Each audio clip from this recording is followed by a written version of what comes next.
Welcome to the Loft's Publisher Profiles, a series of interviews that highlights literary organizations, builds a robust resource page, and strengthens connections in the community. Today, with Chantz Erolin of Graywolf Press. Graywolf Press is a publisher of poetry, fiction, nonfiction, and work in translation. They are currently located in Minneapolis, Minnesota, and are considered one of the leading nonprofit publishers. So welcome and thank you for meeting with me. Could you just start by telling us a little bit about yourself and your responsibilities at Graywolf? Yeah, thanks so much for reaching out and creating this resource. My name is Chantz Erolin. I am an editor of Graywolf Press. I started here in 2017 as the Stifton Literary Fellow. Took a little gap after that program ended and went to City Lights in the Bay in San Francisco as publisher's assistant. Now as an editor here at Graywolf. I work mostly on poetry books, a little bit of nonfiction. So it's everything from acquisitions to developmental editing to contracts, copywriting. It's a small press, so it's other duties as needed or required, a lot of hats. Do things with rights and sub-rights, permissions, internal organizational stuff and community outreach. Mm-hmm. Nice, a little bit of everything. Yeah. Graywolf is one of the leading nonprofit publishing houses in the country, and I wanted to know, in your eyes, what makes Graywolf stand out? I think, hopefully it's that we're taking a lot of risks, and, as the literary landscape changes, the definition of what a risk is changes. But I think it's trying to stay ahead of ourselves. Something I was really drawn to the editorial program at Graywolf was how kind of self-critical I think we are. It's really trying to see where our blind spots are, see where the industry blind spots are. And, obviously that's, that's a Sisyphean thing. That's ongoing and evergreen.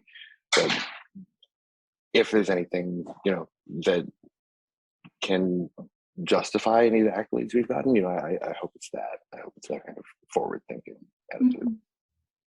Yeah, that makes sense. Thank you. What do you look for in the work that you read, and what makes something publishable by Graywolf terms? Maybe it's related to that sort of risk-taking, or are there other things as well?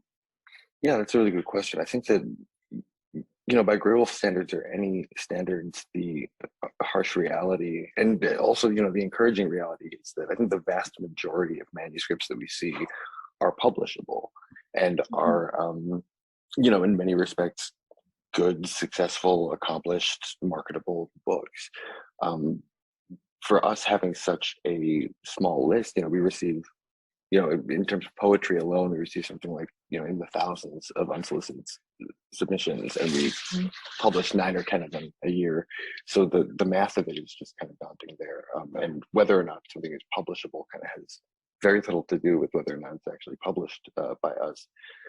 Something I look for, when I was first drawn to poetry, in high school as a teenager, I realized that my reading skills, the way that I approached text and literature weren't sufficient for engaging with the works that I was finding. I had to relearn how to read when I first encountered poetry. And then as I came across poets who were new to me, who ended up being the most important poets to me, in my life, they're people who kind of continued to force me to relearn how to read. And that's something that I look for a lot, I think, in submissions is, what's this person doing with either, just the plain language of it, or with the form, with subject matter and intersections and perspectives that really force me to expand my skill set as a reader. Those are the books that I look for in my personal life, and those are absolutely the kind of manuscripts and submissions that I'm passionate about publishing. Mm-hmm. Yeah, I love that idea of like learning how to read over again. It's like there's always something new, and it's like a new perspective that it's teaching you to like view the world. What are some of those poets that have helped you like learn that? I think recently, to think of some Graywolf examples, I mean, Solmaz Sharif is somebody who, is just, I'm thinking on the top of my head, so I'm gonna say something embarrassingly gushing, but kind of, just so brilliant. And in her first book with Graywolf Customs, she takes the American Dictionary of Military Terms, and asks us to let it matter what we call a thing, right? And that investigation of language and context, and times when context is a violence in itself, a justification of violent justification in itself, it is something that I feel like had to teach me how to reconsider language in the work and beyond. And I felt like I read differently after that. And in her most recent collection, Customs, something that I was so floored by reading it after Look, that first book, is how deeply, to be reductive, but how deeply sad it is, and how it goes into the kind of emotional depths of non-belonging and of nationalism and of borders, and the psycho-emotional reality of that. And to me, that kind of deepening of a line of inquiry and that expansion of it is something that makes me think of her among the many poets who recently taught me how to read. Yeah, thank you. In the Graywolf mission, it says that you support writers at all stages of their careers. So I was wondering if there's anything that Graywolf does to find emerging voices or support writers who are kind of right at the beginning of their career. Yeah, I mean, I say this all the time, but I feel like I spend kind of an embarrassing amount of time sliding into poets' DMs on Twitter and everything. It's just, it's impossible to do as good of a job as I want to, but just stay up on the new journals, the writers I haven't read before. I try to read a lot of chat books, and just see who's out there and just start kind of building those relationships. 99% of the time, it doesn't lead to anything. Hopefully, because the poet is being published somewhere else that's doing a great job with it. But I think just trying to stay engaged, not only with the folks who are being supported to go to AWP or go to Wordplay or go to the Twin Cities Book Festival, where the institutions are kind of in control of who I'm running into on a day-to-day basis, but also just kind of trying to be out there, finding more ways to be accessible while also just holding in line the harsh reality of capacity in a 40-hour work week. And we work with some really great organizations on first book prizes for poetry, the Academy of American Poets, which just ensure that we save those slots on our list for debut poets. We also have the Graywolf Press Nonfiction Prize and the Graywolf Press African Novel Prize, which are both for first books. Nice. Yeah. Do you have any advice for emerging writers, kind of on the flip side of that? Yeah, I think one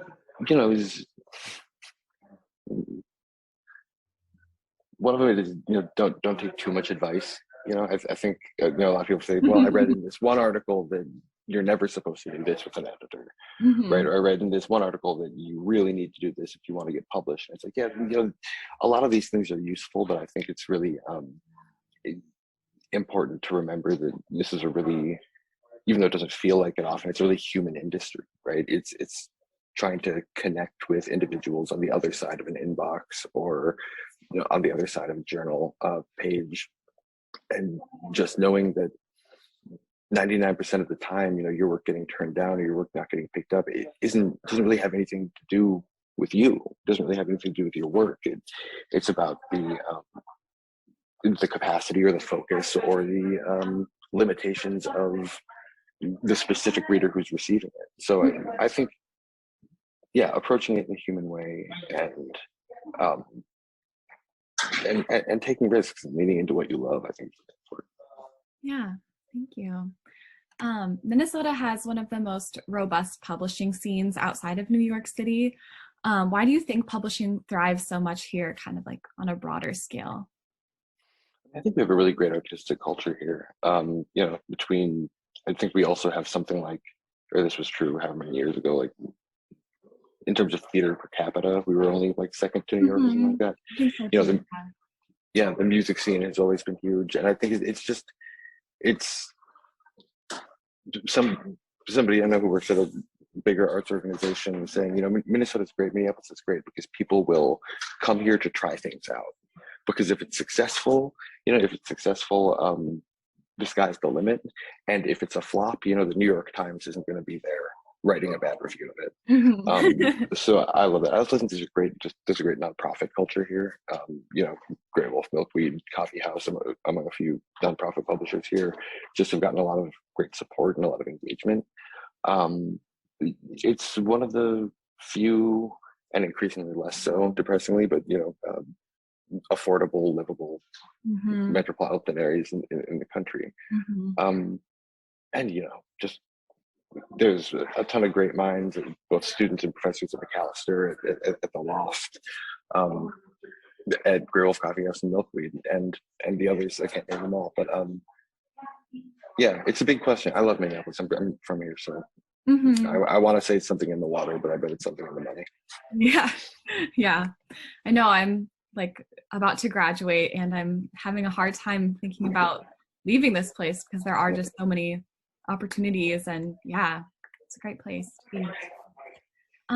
What is one of the biggest challenges that Graywolf faces, or that you face in your specific position?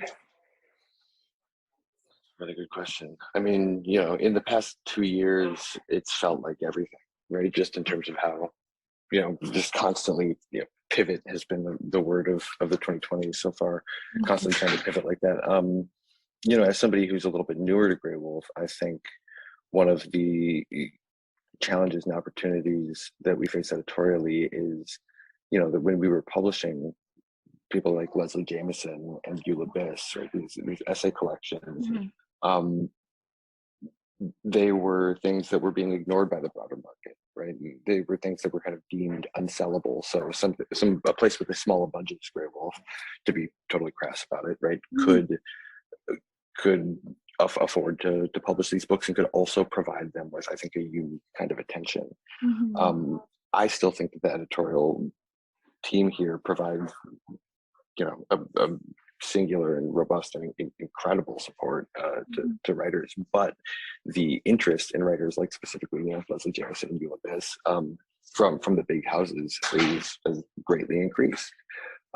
So a challenge and opportunity that comes out of that is, I think, trying to figure out, going back to the first thing we're talking about risk, is what kind of risks we don't realize we're not taking, and what kind of risks we want to lean into, where those margins are that are even kind of outside of our scope, how we can broaden our perspective. Those are things, again, that are evergreen and what make the job so thrilling for me. Yeah, thank you. What do you love about your job? I love working with poets. I love working with writers. I mean, I'm not gonna lie to you and say that I love dealing with the Library of Congress and cataloging books and making sure that copyrights and permissions are clear, and X, Y, and Z. But it all feels like it's in service of supporting this work that, as an editorial team, we have such enthusiasm around, and these projects that I feel like are so important, and to be able to form those relationships with writers. And even if in terms of like actually editing, I'm asking 99 dumb questions and one question that leads to some improvement of the book in the author's or the reader's eyes, that makes me feel like it's really all worth it. I love poets. I love poetry. Yeah, and I think it kind of goes back to what you were saying earlier about how it's such a human focused work, and I think it's so important to keep it that way, like as you're moving through your career, of like that, these are people like writing this, and to keep them at the center of it. It's important. Yeah, it was the first editor that I asked to actually see their editorial correspondence, when I was in 2017. I was like, I've never actually seen how it's done on a book level. Like, can I just like go through your inbox essentially, or like look at your letter and the marked up pages? I look at it, I was like, this is so reasonable. This is how I would do it with a friend, right? Is you try to have this conversation. So that. Love that. Yeah. Are you a writer yourself at all?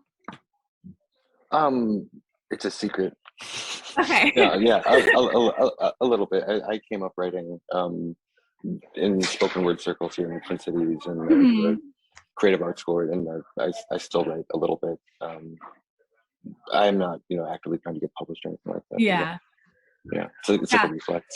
I always wonder about editors, like, because you're dealing with other people's work all the time. Like, I wonder how inspired you get to, write your own stuff. But yeah, it's interesting. I think it varies. I mean, Annie Lou is an associate editor here who works on the fiction side, and she's publishing a book of poetry. I should really know this, but I think sometime in the next few months. So I know she's hasn't struggled as much as I think I have, just to anecdotally talk about her. One of the first responses I had was, wow, there's so much work that we have to turn down just based on the numbers, right? And so much of that work is so much better than what I'm making, right? Which at first was depressing. And then I think I kind of broke through a place where it's like, oh, you don't write. I mean, not to downplay the importance of, support financially and everything, but like, you don't have to write just for approval and getting published. All of these other people are doing it can feel like a kind of permission. So yeah, I know people have different relationships to it. It ebbs and flows. Yeah, definitely. Well, I just have one last question for you. And it is, how could people who support or are involved in the Loft participate or support in Graywolf? And I'd imagine there already is kind of a lot of crossover in the people who are interested, but just ways that people could get involved in what Graywolf is doing. Yeah, I know, we've been really lucky to have a lot of events at the Loft over the years, even, in virtual time. Recently did one with Jim Moore, who's a Graywolf poet and is a founding member of the Loft, which I learned very recently. I mean, we're doing events all the time at bookstores, at places. If you're a bookseller or if you write reviews or anything like that, just reach out, and we'd love to get you galleys and be in touch.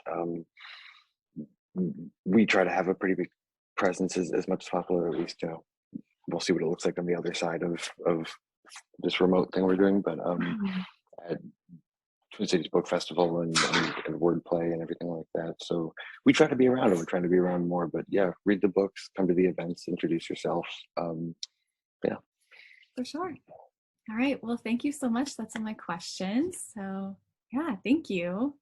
Well, thank you so much for having me, Emma. Love the Loft and can't wait to be able to get back in there in person.